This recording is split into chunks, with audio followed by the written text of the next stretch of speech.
Abra sua Bíblia. Hoje vamos estudar um texto muito bonito da Bíblia, que tem algumas lições que eu quero compartilhar com vocês e que está em Mateus capítulo 7. Mateus capítulo 7, nós vamos ler a partir do verso 24. Mateus capítulo 7, a partir do verso 24. Antes de lermos, mais uma vez, vamos fechar os olhos e vamos falar com Deus. Querido Pai, mais uma vez estamos na Tua casa. Imagino que todos aqui tiveram um dia cheio de atividades e, mesmo assim, tomaram a decisão de vir à Tua casa para ouvir a Tua voz.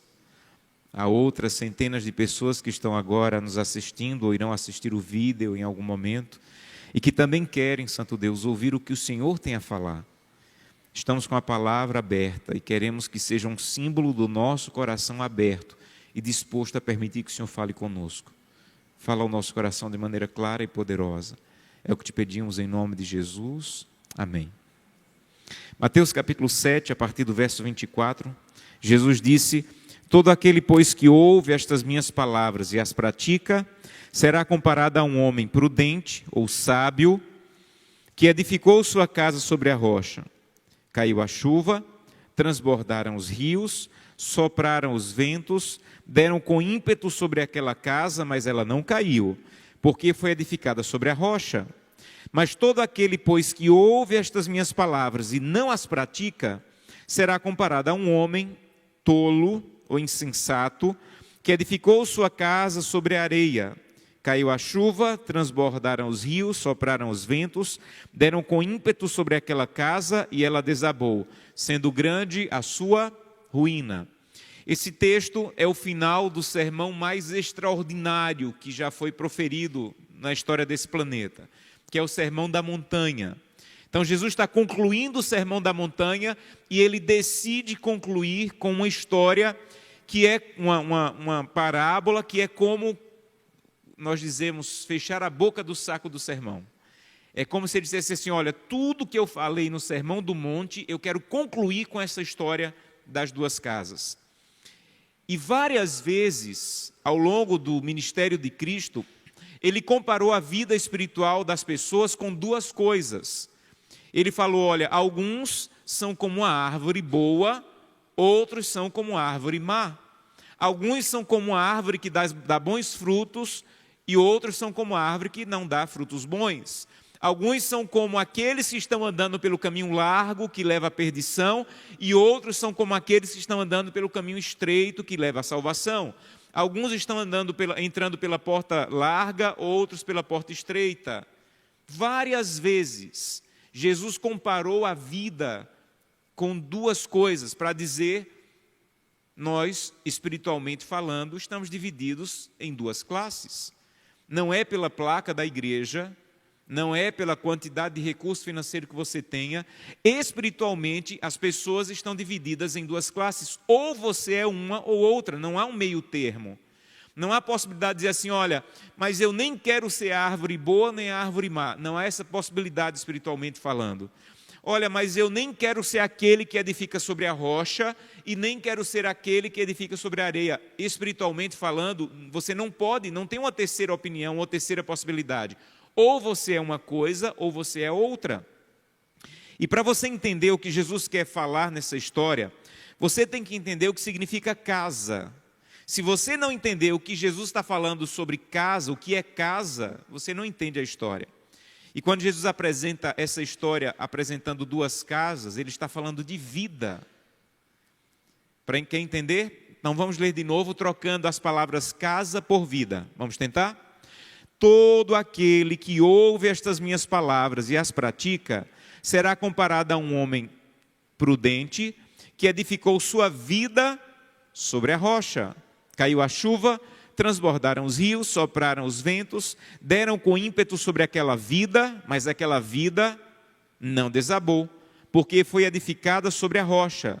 Mas todo aquele que ouve as minhas palavras e não as pratica, será comparado a um homem tolo, que edificou sua vida sobre a areia. Caiu a chuva, transbordaram os rios, sopraram os ventos, deram com ímpeto sobre aquela vida e ela desabou, sendo grande a sua ruína.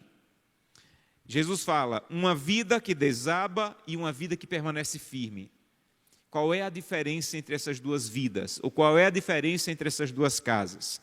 Pelo que você leu no texto, a diferença de uma casa para outra, ou o motivo pelo qual uma desaba e outra fica firme, é porque uma casa foi usado um bom material e na outra casa foi usado um material fraquinho. A Bíblia fala alguma coisa sobre o material das casas? Não, absolutamente não. Então, as duas casas poderiam ter o mesmo material, porque na parábola, na história, Jesus não faz diferença entre o material das casas. Será que a diferença de uma casa, por isso uma desabou e outra ficou firme, é porque uma construiu muito rápido, por isso desabou, o outro construiu mais lentamente? A parábola fala alguma coisa sobre o tempo que a casa foi construída? Então, a diferença entre as casas não é o material, a diferença entre as casas não é o tempo que elas foram construídas. Ah, pastor, então talvez é porque uma casa era de alguém que tinha muito recurso financeiro, e ela usou o melhor material, ela investiu mais no arquiteto, no engenheiro, construiu com uma empresa mais séria. A outra era de uma pessoa mais humilde, mais pobre, e ela não teve muito para investir. Aqui fala alguma coisa sobre quanto o dono da casa que construiu tinha? Não. Então me ajuda a entender, nessa parábola, qual é o motivo que Jesus apresenta para uma casa desabar e outra casa permanecer firme? Qual é?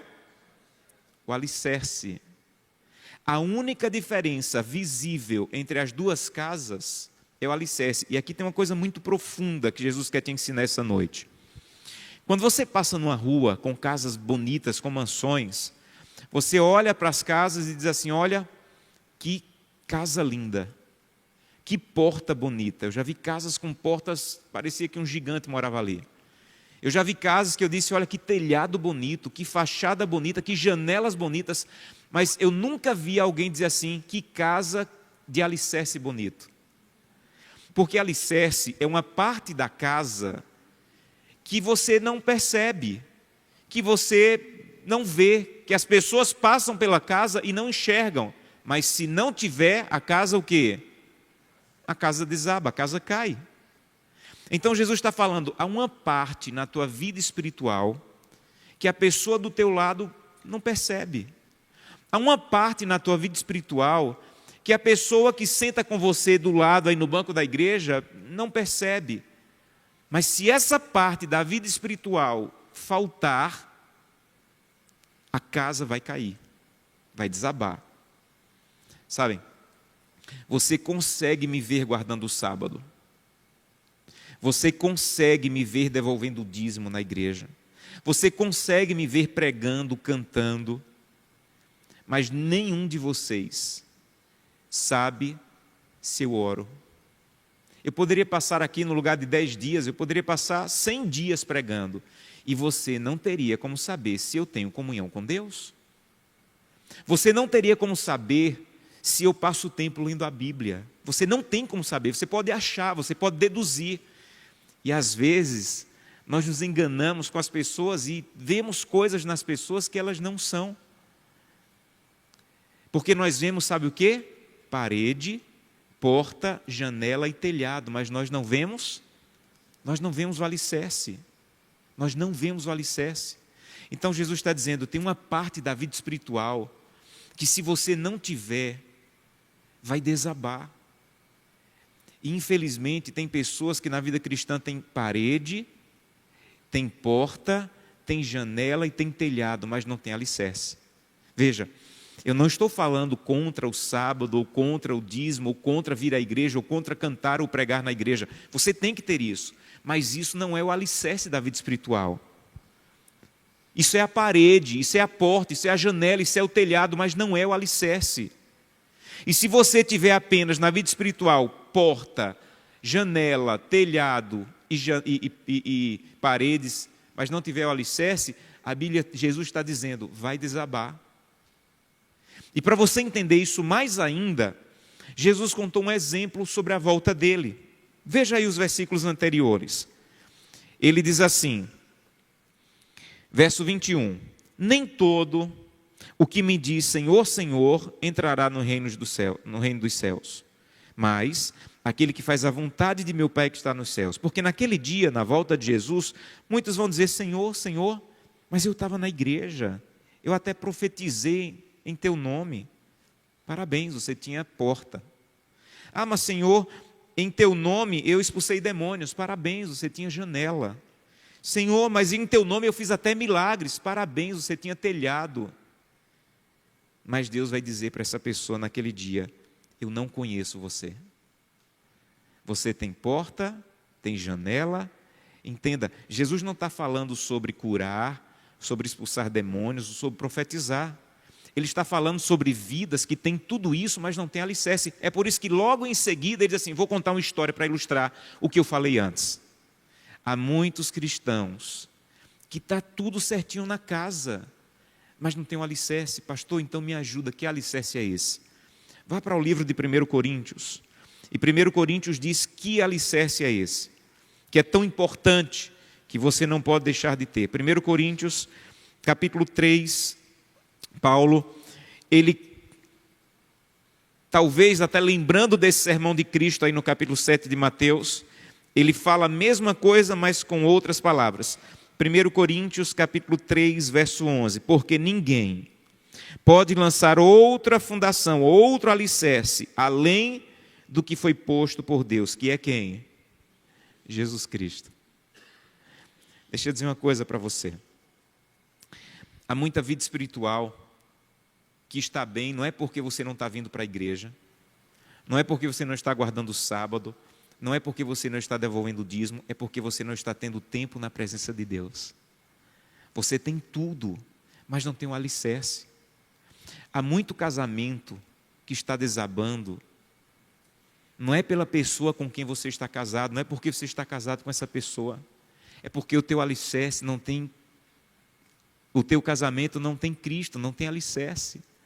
Há muita família que está se acabando, simplesmente porque essa família não entendeu ainda que ela não pode sair de casa sem colocar o alicerce, que é Cristo, sem fazer um culto familiar, sem estar na presença de Deus. Há muita gente que diz assim, não pastor, meu problema não é isso não, meu problema é essa mulher que eu estou casado com ela, então vou deixar essa, vou casar com outra.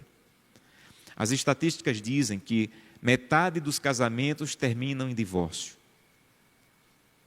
70% dos segundos casamentos terminam em divórcio. E quase 90% dos terceiros casamentos terminam em divórcio. O que é que a estatística está dizendo? Que a solução não é mudar de casamento. Sabe qual é a solução? Cuidar do alicerce. E talvez você esteja correndo tanto para ter uma parede bonita, uma janela bonita, um telhado bonito, que você está esquecendo, eu preciso de um alicerce bem estruturado em minha vida. Na minha casa nós queremos uma regra, e a regra é nós não podemos sair de casa sem buscar a Deus, e não podemos terminar o dia sem buscar a Deus. Sabe o que eu estou dizendo para os meus filhos? Eu estou dizendo para os meus filhos que eles vão ter que estudar e vão ter que jogar duro, que eles vão ter que aprender um instrumento e vão ter que jogar duro, que eles vão ter que fazer o melhor na escola e vão ter que fazer bem, mas que tudo isso é a parede da vida, mas que eles precisam sair de casa aprendendo o alicerce. Esses dias eu estava dirigindo, voltando da escola com os meninos, e minha filha sentada do meu lado, do nada, disse assim, papai, já fiz todo o plano, ano que vem estou indo para o internato. Eu comecei a chorar. Não sei quantos sabem, mas internato é uma escola que nós temos, em que os alunos moram lá. E eu disse, filha, eu não estou preparado para ouvir isso ainda. Mas saiu uma coisa na minha cabeça. A minha filha vai ter 15 anos o ano que vem. E ela e o Samuel, estão há 14 anos fazendo culto todos os dias. No primeiro dia que minha filha sair de casa e estiver sozinha, eu quero que 14 anos fazendo culto todo dia seja tão forte que ela acorde e diga assim, eu não posso não fazer o culto hoje, eu estou fazendo há 14 anos. Sabe o que eu estou fazendo na vida deles, ou tentando fazer? Eu estou tentando colocar o alicerce. Eu estou tentando colocar sobre o alicerce da minha casa, do meu casamento, Não é uma parede bonita apenas, não é um telhado bonito, porque eu sei que eu preciso de alicerce. Jesus está dizendo isso. Jesus está dizendo, até quando você vai tentar construir alguma coisa no teu casamento se você não tem tempo comigo? Você já deveria ter entendido o que Jesus falou quando ele diz assim, sem mim, nada. Senhor, eu estou com uma bronca aqui no casamento e parece que eu só estou piorando. Jesus já falou, faz tempo que ele falou isso, sem mim, você só vai piorar o buraco que o teu casamento tem. Você está tentando resolver um problema no teu trabalho, mas está indo sozinho. E parece que quanto mais você tenta resolver, mais você se enrola. Jesus já falou isso faz 2000 anos. Sem mim, não vai dar em nada. Porque se a tua vida financeira, se a tua vida familiar, se a tua vida pessoal não tem alicerce, Jesus falou, vai desabar. Então eu queria convidá-lo essa noite a dizer, Santo Deus, me perdoa, porque eu estou cuidando do sábado, eu estou cuidando do dízimo, eu estou cuidando de vir à igreja, eu estou cuidando de ter uma função na igreja, mas eu não estou colocando alicerce. Eu não passo tempo na tua presença. E Jesus falou isso de tantas maneiras, gente, de um jeito e de outro, ao ponto de ele contar uma história linda em João, no livro de João, quando ele diz assim, olha, eu sou a videira, o pé de uva, e vocês são o galho do pé de uva. Se você estiver desligado de mim, você vai murchar. É a mesma coisa que ele falou aqui no capítulo 7. Se você pega um galinho de uva e você desliga do pé de uva, ele já está morto. Ele pode até não murchar na mesma hora, mas um galho desligado do pé de uva já está o quê? Morto. E tem gente que quer ser cristão assim. Eu sou o galinho e Jesus é o pé de uva. Aí eu me ligo com ele sábado de manhã, aí desligo sábado de noite. Aí me ligo de novo domingo à noite quando venho para a igreja, aí desligo segunda e terça. Aí me ligo de novo na quarta se eu for no culto, aí desligo quinta e sexta. Jesus falou, um galho não pode ficar vivo desse jeito e vocês também não podem espiritualmente ficarem vivos se vocês não aprenderem a ficar ligados a mim. Permaneçam ligados a mim, Jesus falou. Façam de mim o alicerce. De uma e de outra maneira, Jesus está falando a mesma coisa. Eu fui pastor numa cidade no interior de Pernambuco, chamada Petrolina, uma cidade linda, incrível, de pessoas maravilhosas, que é uma das maiores produtoras de uvas do Brasil. E quando eu estava muito cansado, com muita coisa, muito trabalho, eu ia para o sítio de um irmão colher uvas com ele. É uma coisa maravilhosa.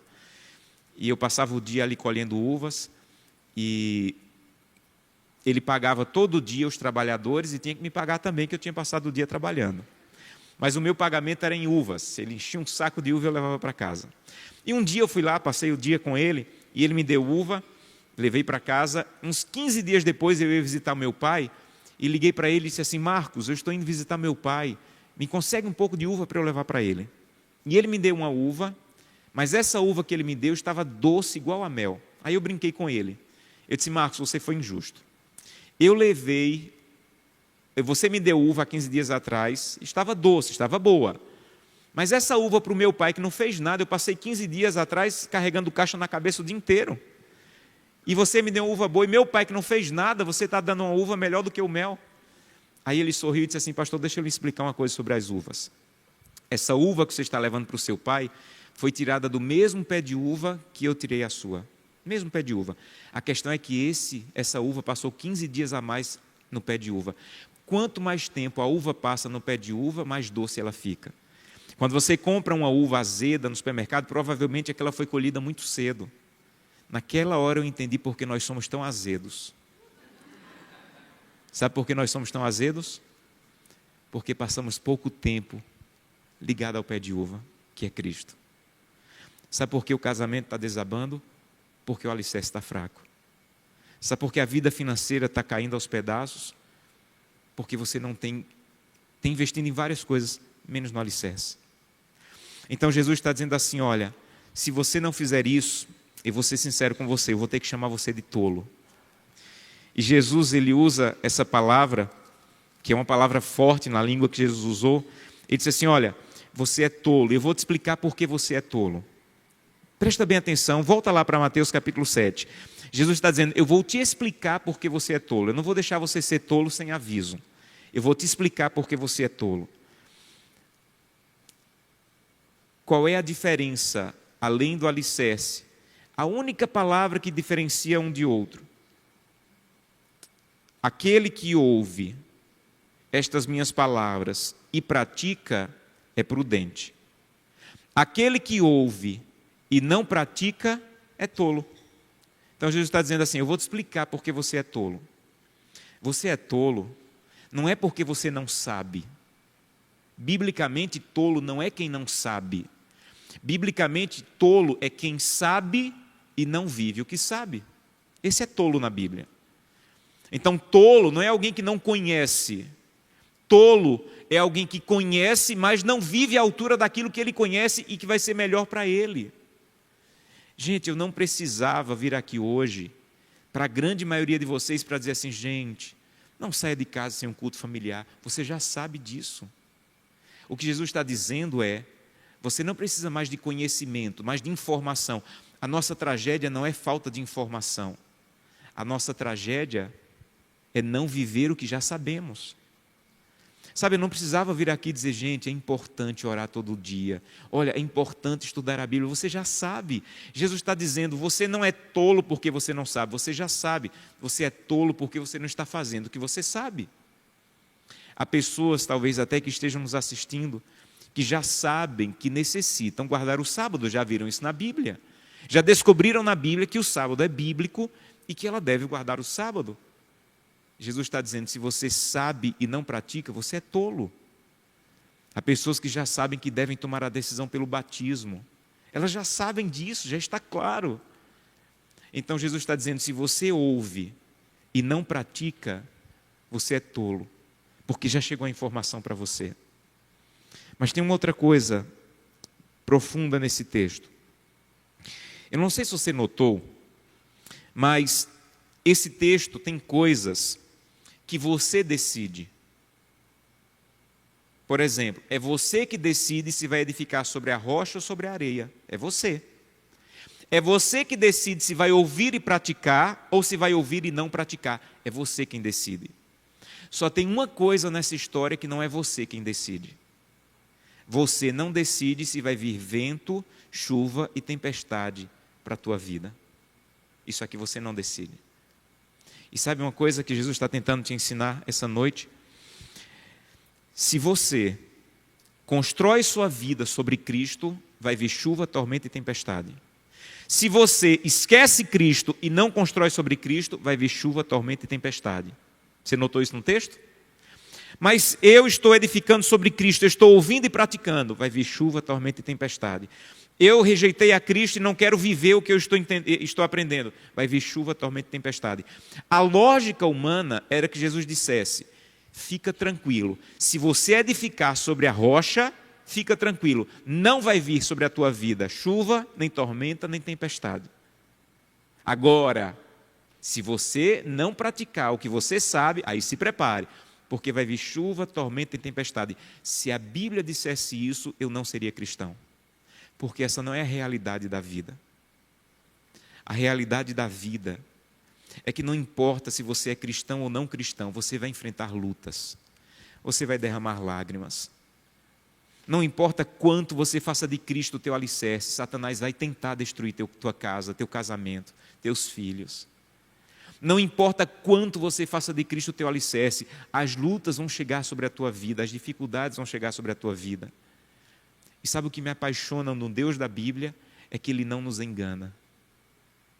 Ele não diz assim: olha, fica tranquilo, se você for fiel, nada vai acontecer. Ele diz assim: se você for fiel, vai vir chuva, tormenta e tempestade. Então entenda bem, não queira ser cristão, se a tua motivação para ser cristão é não enfrentar tormentas. Elas virão. E eu vou dizer mais. Eu nunca abri a minha boca. E você tem que entender, então, qual é a vantagem, Senhor. Se eu estou sobre a rocha e vou enfrentar chuva, tormenta e tempestade. Se eu estou sobre a areia, vou enfrentar chuva, tormenta e tempestade. Qual é a vantagem? Jesus falou: a vantagem, sabe qual é? Não vai desabar. Essa é a vantagem. Eu nunca abri minha boca para dizer assim: Senhor, por favor, que meu casamento nunca enfrente problema. Gente, casamento vai enfrentar problema.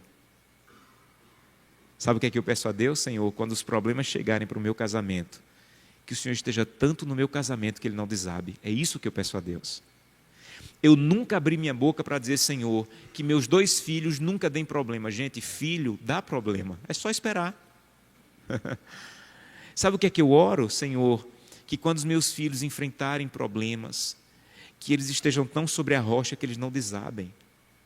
Eu nunca pedi, Santo Deus, me protege, mas me protege ao ponto de que não enfrente problemas. Os problemas vão chegar na minha vida, tantos já chegaram. Mas sabe o que Jesus está dizendo? Eu te garanto, não vai desabar. Essa é a beleza do cristianismo. A beleza do cristianismo não é a isenção dos problemas, mas é a certeza da companhia. A beleza do cristianismo é a certeza de que em meio às dores e lutas, você tem a presença de um Deus que vai estar te amparando.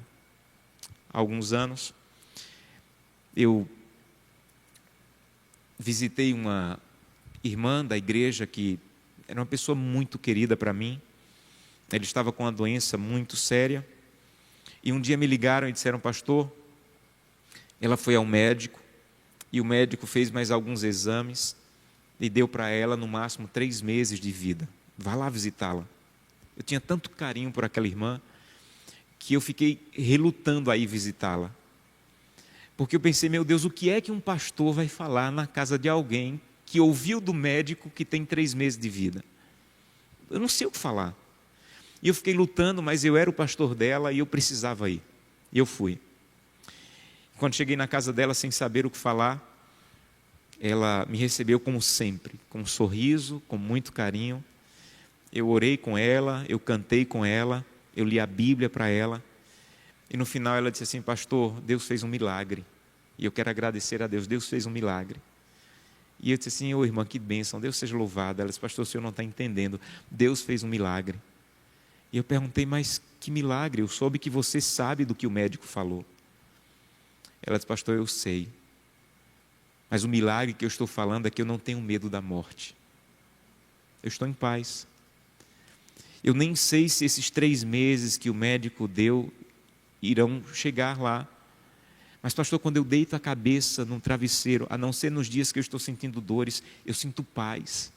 E para mim, não ter medo da morte é um milagre tão grande quanto tirar a doença de mim. Eu estou em paz. E eu pensava que ia visitar, mas eu fui visitado por alguém que entendeu, Mateus capítulo 7, a minha vida tem um alicerce. O alicerce é Cristo. E Ele está tão perto de mim, que não importa a tempestade, não importam as lutas, a presença de Deus está comigo. Em um outro distrito, talvez você já me tenha ouvido falar essa história, mas é uma história também que marcou muito nessa compreensão de Deus como alicerce. Eu cuidava de 22 lugares no interior de Pernambuco como pastor, e alguns desses lugares ainda não tinha a presença da igreja adventista. E uma das cidades, uma cidade pequena, chamada Carnaíba, no interior de Pernambuco, naquele tempo não tinha ainda a presença da igreja, e eu achava que não tinha nenhum adventista na cidade. Até que um irmão que vendia de porta em porta foi à minha casa e disse assim, pastor, eu vendi a semana passada na cidade de Carnaíba e descobri um membro da igreja adventista, vai lá visitá-lo. E eu fui em uma cidade pequena, rapidamente encontrei o irmão Bastos, bati a porta dele, ele, um senhor de quase 90 anos, me atendeu, mas com muita simpatia. E eu disse, irmão Bastos, é verdade que você é adventista do 7º dia? Ele disse, sou. Eu estendi a mão e disse, prazer, eu sou pastor da igreja. E ele fez uma festa, me convidou para entrar. Ele havia sido batizado na capital, em Recife, havia mudado para o interior e perdeu o contato com a igreja, porque não tinha igreja ali próximo. Mas ele continuava firme guardando o sábado, ele continuava firme pregando a verdade. Quando a igreja foi aberta na cidade, muitas pessoas vieram para a igreja porque já conheciam a verdade, porque ele pregava para as pessoas.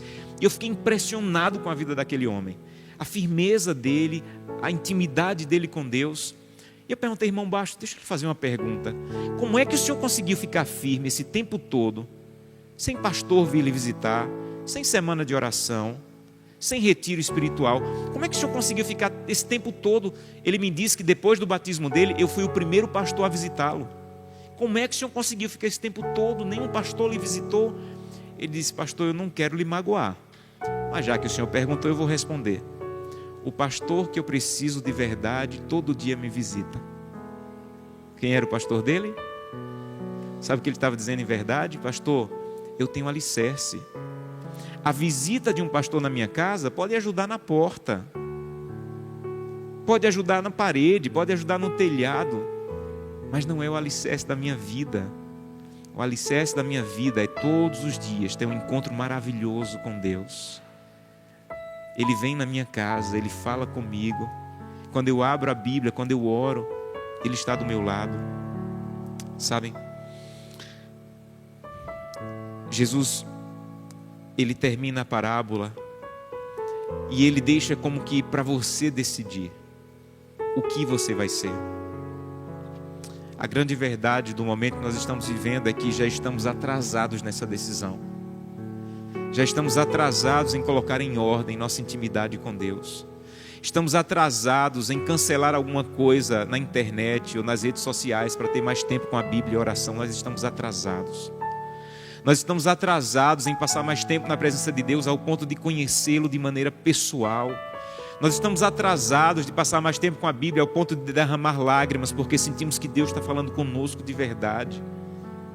Nós estamos atrasados nisso. O relógio dessa terra está chegando ao ponto final. Jesus está voltando. Mas louvado seja Deus, porque hoje Ele está dizendo: se prepare, eu vou voltar. Mas hoje eu estou fazendo mais um convite a você através desse homem. Que Cristo seja o alicerce da tua vida, que você passe tempo com Ele. Me permita fazer um convite para você essa noite.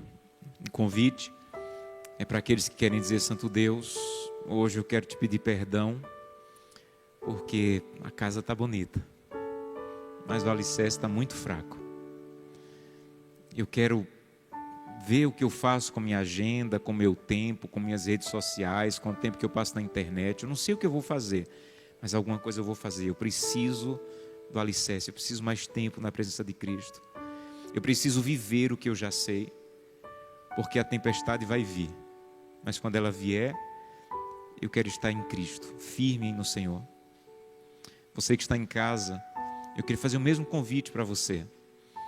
Infelizmente a distância não permite que eu veja a sua decisão, mas onde você estiver, o Espírito Santo é o que realmente precisa ver a sua decisão.